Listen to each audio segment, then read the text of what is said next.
Assalamu alaikum. Hello and welcome to a new series of the Legal Forum here only on the Islam channel with me, Lee Clark. The Legal Forum is a programme where each week we discuss common topics in layman terms to help guide you with legal opinion. Breaking down the complex language of law, the Legal Forum will also highlight real-life cases and scenarios. In this series, we have partnered up with Khan Solicitors and will discuss common topics like family law, personal injury, immigration, landlord and tenant disputes, and domestic violence. Since its first establishment in 1985, Khan Solicitors have been committed to delivering professional legal advice at the highest standards. A multidisciplinary practice, the firm has grown in both size and reputation from its humble beginnings as a sole partner firm.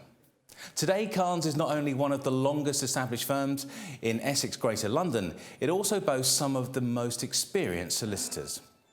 I'm pleased to welcome Omar Khan, one of the partners and solicitors of the firm, who will discuss today's topic, divorce within the family law sector. Omar himself has had the enviable success record with several high-profile cases to his credit. He's successfully represented his clients in continuously challenging and competitive legal environments. Omar, a very warm welcome today. How are you, sir? Thank you very much. I'm fine, thank you. Now, we're talking today about the topic of divorce, which is a very tough topic to bring across, and our viewers, I'm hoping, are going to get a lot from what we're going to talk about. You've been practicing in this particular area for a long time. Tell me the kind of most common questions that people come to you with before they go down the avenue of divorce.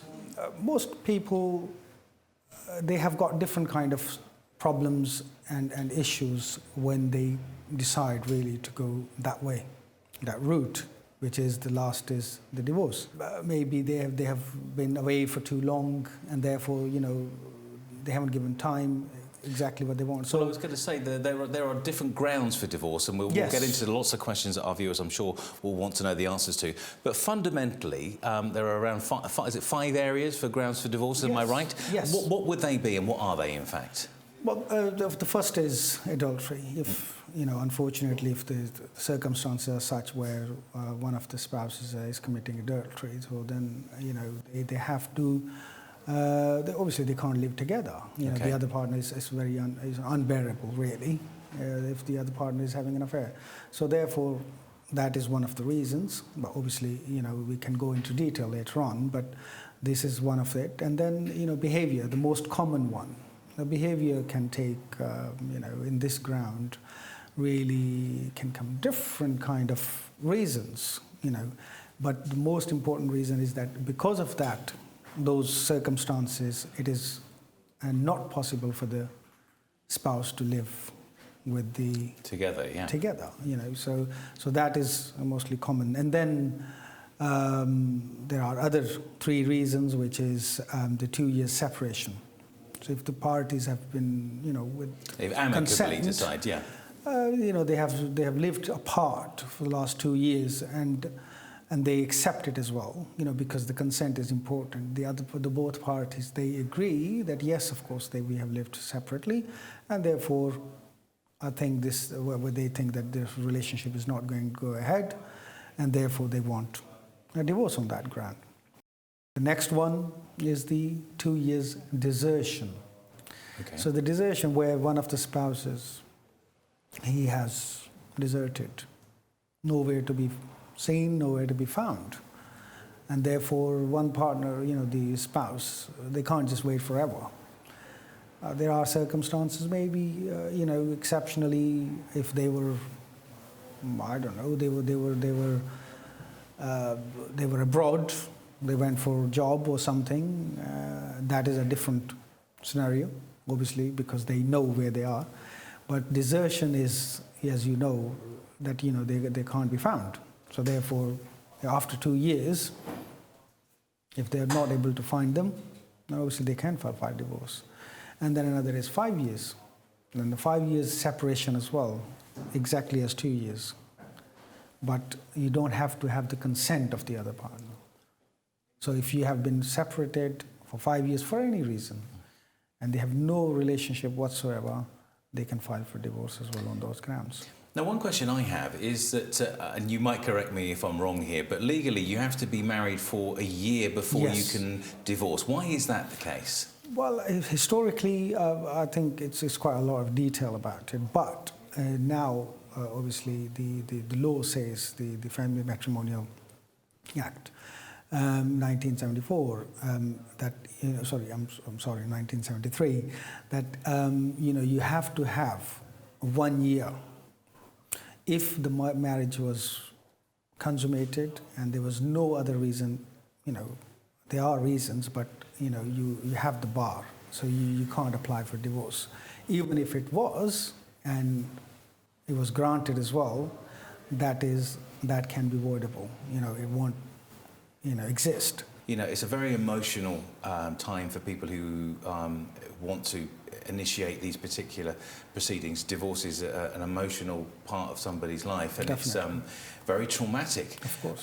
Yourself at Khan Solicitors, do you find yourself being there for people not only as their legal advisor and their legal opinions, but also somebody there who's to, not guide them in a way, but help them through these processes? No, of course. This is one of our jobs as well. To comfort them really. By giving them right legal advice, guiding them through those proceedings, and obviously, support is always there. Maybe emotionally, sometimes you have to be with them, and but if we support emotionally, then obviously we won't be able to doing our job. But legally, if you guide them through the proceedings to the right way, and obviously in a way we are helping them, and supporting them throughout. Course. So not much emotions, but the right legal advice, and therefore... Well, this is very important. Now, you've been practicing, as I understand from our little chats before today's show, for around about 12 years or so. I always find it hard is that people go into a divorce proceeding thinking they can just initiate a divorce and it'll all over being done within a couple of weeks or 3 weeks, 4 weeks, 5 weeks. In your experience, if somebody wanted a divorce, and anybody who's watching today's show thinks life has got to a point where I have to initiate this, what are the time frames for divorce these days? Time frame, if it's there, we have to first of all see if it's defended or undefended. Mm-hmm. So, undefended is mostly are undefended because where certain reasons that husband and wife, they have agreed this relationship's not going anywhere, and we have decided we will just part our ways. Mm-hmm. Certain situations are where the other party doesn't really care. They say, well, you issue the proceedings, and I will just sign. Okay. Doesn't really matter because the relationship has broken down. I won't defend it. I won't do anything. Certain things are where it becomes defended. So defending of a divorce petition it's not really you can just for the sake of defending it. So whether you're male or female and you're watching today's show, you don't have to, if you want a divorce from the partner that you're currently with, your husband or your wife, British law allows you to get that divorce. You don't have to stay married if you don't want to. Would that be fair to say? Yeah, to some extent, yes, because if the both parties, if or even one party or one spouse, it's very difficult for her or for him to stay in that relationship. Then obviously, at the end of the day, if the marriage cannot run, the relationship cannot run, then eventually no one can force them to live together. Unless there are other things, which is, if someone is, say, for example, misstating facts. My spouse is having an affair, but obviously they can't prove it. Of course. Just not by saying it, but obviously you have to prove whatever it is. And then there is a jurisdiction issues, that, whether the court has the jurisdiction to hear this or deal with this proceeding, the divorce proceedings. So there are certain things where you can defend it, but not always. The thing a lot of people also will probably want to know is the fact time frame. Give us some examples of time frames and what people could likely expect. Time frame obviously depend whether it's defended or undefended, but I would stick to undefended because otherwise it will go on and on. But undefended divorces, it takes about 4 to 6 months. Okay. You know, to complete the procedure, because there are statutory times where you have to wait. I explained, when you do the divorce, then you have the time to serve the documents on the other spouse. They have to respond to it, acknowledge it, and then the next stage is decree nisi, application for decree nisi, and the statement.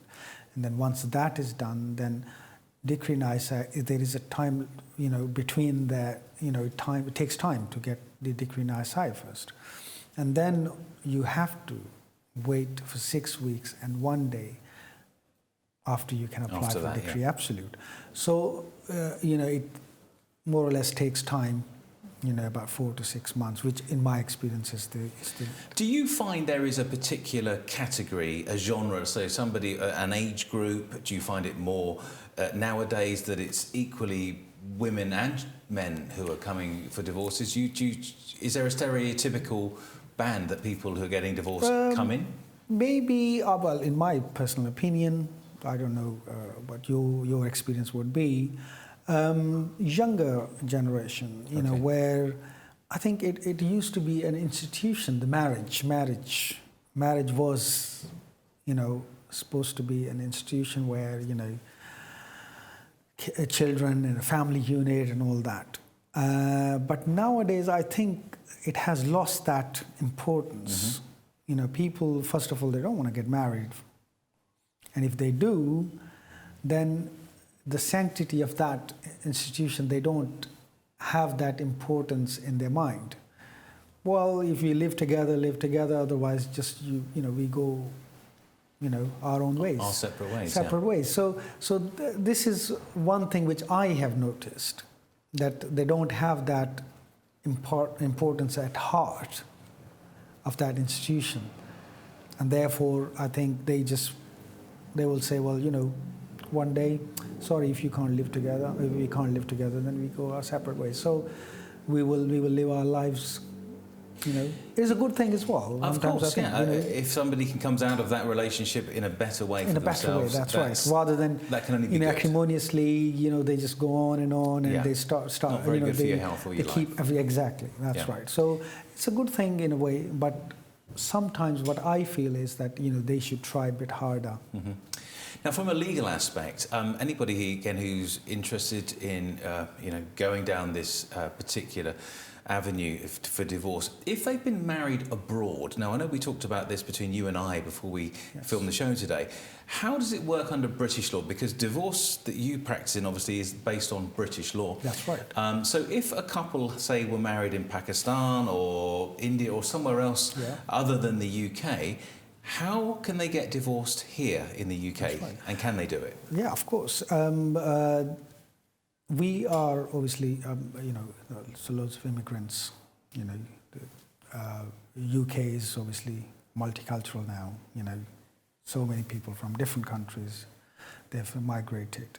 Now there are obviously issues of those sorts that they were married there, as you said, married Pakistan, India, and all that. But obviously they have to understand that when they are in this country, then obviously they have to follow these rules as well.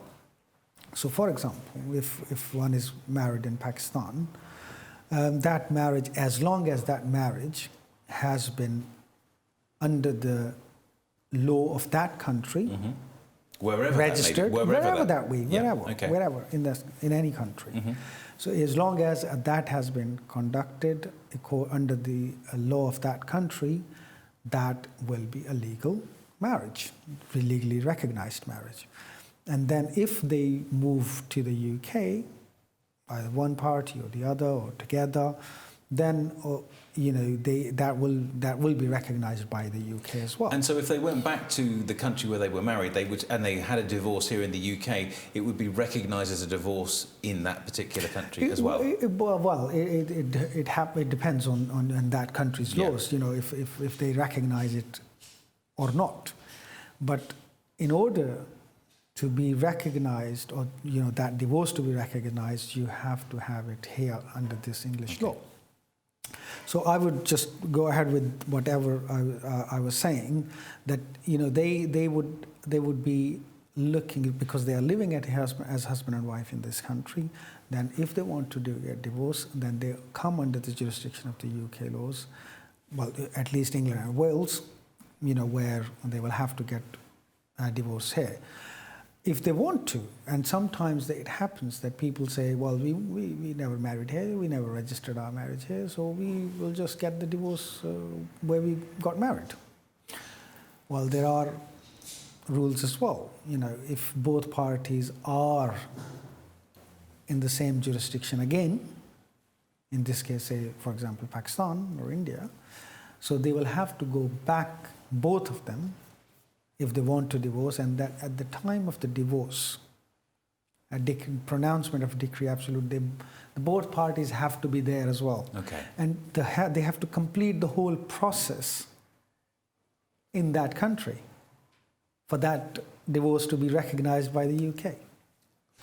But you can't, pick and choose and say, I want to do this here and that there, and then, And you have to abide by... Mix and match, obviously. Exactly. So you can't do that. Okay, now this is where I'm going to pick your brains a little bit, Omar, because I've been doing my research for the show today, and defined and undefined marriages and divorces.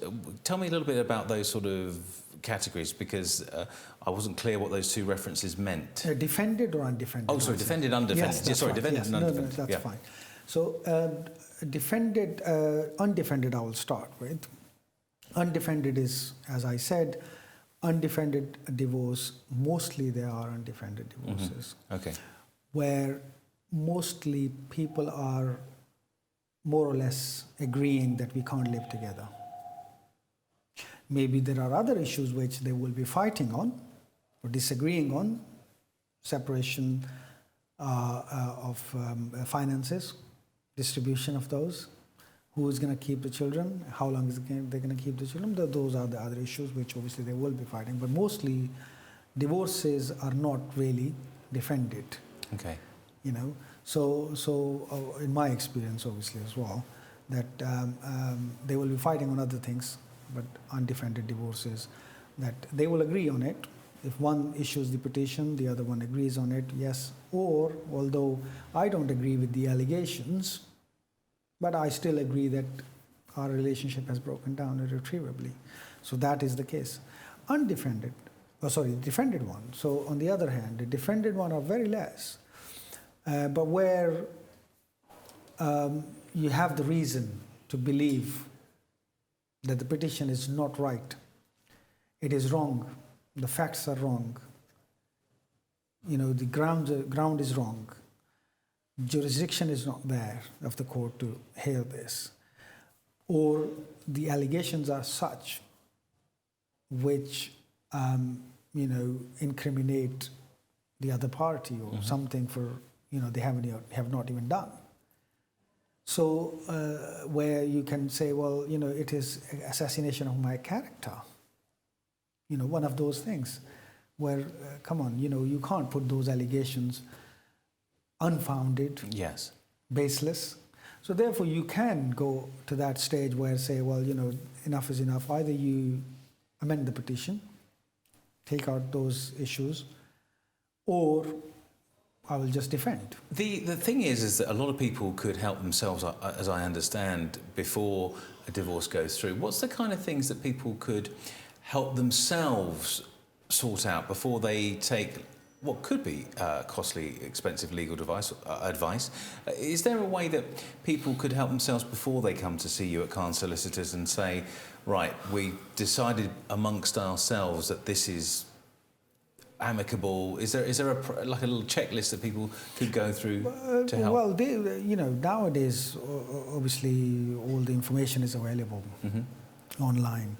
But unfortunately, if you haven't got the knowledge, basic knowledge of it, then you might misinterpret things which you read on the internet. Obviously, that is not good either.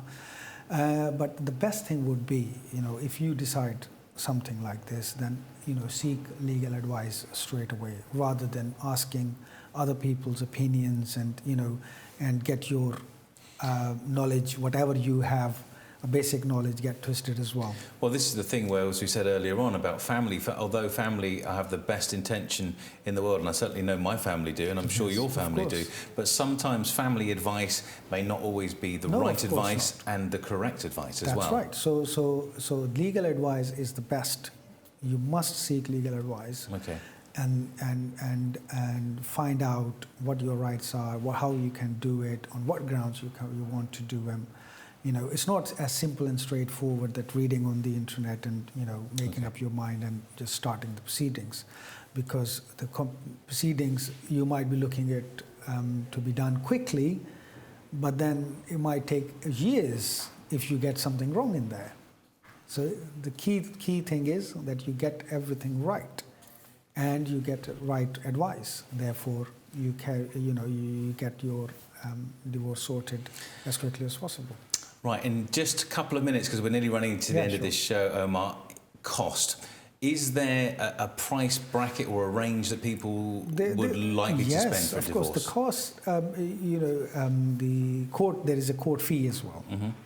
The court fee is £550 these days, for the whole divorce proceedings. But there are certain other applications, if there are any other issues arise and all that in this proceedings, and obviously there will be court fees involved. If you are on low income, other benefits and all these things, you can apply to the court for 50% remission or the 100% remission of those costs. So you could get those as well. Certain benefits if you are entitled to. And then obviously the cost of the solicitors. And if it's simple and straightforward, I think between 1,500 to 2,500 or something like that. I think it would get to those. That would normally be the case you're covered. Yeah, that's right. Well, Omar, listen, it's been a great show. You've been giving us a great insight into what can be obviously a particularly stressful and traumatic time for everybody who's going through divorce. Thank you for joining us today. It's been a great pleasure. Thank you very much indeed, and we'll see you a lot more over the weeks here on the show. So there you have it, some important and helpful advice about divorce. We hope the scenarios discussed on today's show can give you a better understanding for help and guidance out there. Please bear in mind the views and opinions expressed in Legal Forum should be considered for informational purposes only and not case-specific legal advice. All topics are discussed in a generic nature, and it's important that you consult either a CAB lawyer, law centre or solicitor before relying on it. I'd like to thank our guest today, Omar Khan, our solicitor and expert on today's matter. And if you would like to find out more about Legal Forum and the matters that we are coming up with, please do contact us at Legal Forum at islamchannel.tv. For now, it's a goodbye from me, and thank you for watching.